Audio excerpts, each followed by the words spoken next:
मे महिन्यात गॅस सिलेंडरच्या किमतीत मोठी वाढ झाली होती। व्यावसायिक गॅस सिलेंडर तब्बल 993 रुपयानं महाग झाला असून त्याची किंमत आता 3000वर पोहोचली आहे। तसंच 5 किलोच्या छोट्या सिलेंडरच्या किमतीत 261 वाढून ते आता 810 रुपयाला मिळणार आहेत। या वाढीमुळे हॉटेल रेस्टॉरंट व्यवसायावर मोठा परिणाम झाला आहे। मात्र तेल कंपन्यांनी स्पष्ट केलं आहे की पेट्रोल, डिझेल आणि घरगुती गॅसच्या दरामध्ये कोणतीही वाढ केलेली नाही।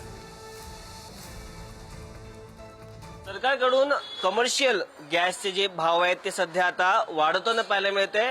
जो जवळपास 993 रुपयांनी हा जो गॅस आहे तो वाढल्याने यामुळे जे हॉटेल व्यावसायिक आहेत, रेस्टॉरंट व्यावसायिक आहेत, त्यांना आता ह्याचा मोठा फटका बसणार आहे। आणि त्याचमुळे जे डिशेस म्हणजे जे पदार्थांच्या किमती देखील वाढण्याची शक्यता होती जाते। आपण सध्या मुंबईत आहोत आणि मुंबई येथील परेल येथे आपण आदिती रेस्टॉरंटमध्ये आहोत आणि इथे देखील याचा फटका देखील पाहायला मिळतोय। एकतर आधी मागच्या 2 महिन्यापासून जे युद्ध सुरू होतं त्याच्यामुळे यांनी ऑलरेडी भाव वाढवले होते आणि त्यात आता कमर्शियल जे गॅस सिलेंडर आहेत त्याने तब्बल 993 रुपयांनी भाग झाला असून त्याची किंमत 3000च्या पार गेलेली आहे। आणि जो 5 किलोचा जो छोटा सिलेंडर आहे त्याची किंमत देखील आपण पाहिलं तर वाढताना पाहायला मिळते।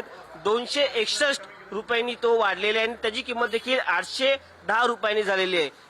एकीकडे युद्ध चालू होतं, युद्धामुळे फटका जे व्यावसायिक आहेत त्यांना बसलेला आहे आणि त्यानंतर आता जी किंमत वाढवली त्यामुळे देखील आता फटका व्यावसायिकांना बसताना पाहायला मिळतो। आपल्यासोबत बोलण्यासाठी स्वतः हॉटेलमधील जे कर्मचारी ते स्वतः आहेत।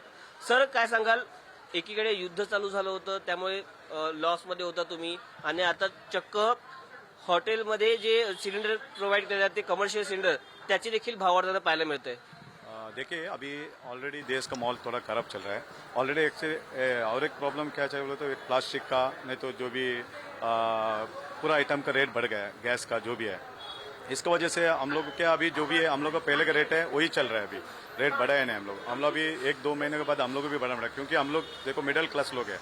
क्योंकि ये गवर्नमेंट इसके बारे में हम लोग के बारे में सोचना चाहिए, क्योंकि हम लोग जो वर्कर लोग थे वो लोग का पगार, सैलरी वो सब देना पड़ेगा। इसकी वजह से ये जो अभी रेट चल रहा है हम लोग को पहले से वही चल रहा है। अभी हम लोग 1-2 महीने के बाद 10%, 20% एक चीज़ के ऊपर हम लोग बढ़ाना पड़ेगा, क्योंकि हम लोग अभी कंटेनर जो भी माल आता है उसको भी रेट बढ़ गया है। उसका देखिए, आपको जो भी बिजनेस कर रहा है हम लोग को थोड़ा तो फायदा होना चाहिए उसमें से, क्योंकि 10 आदमी को पगार देने का रहेगा तो हम लोग को भी थोड़ा चाहिए, जो मालिक जो भी रहता है उसको चाहिए।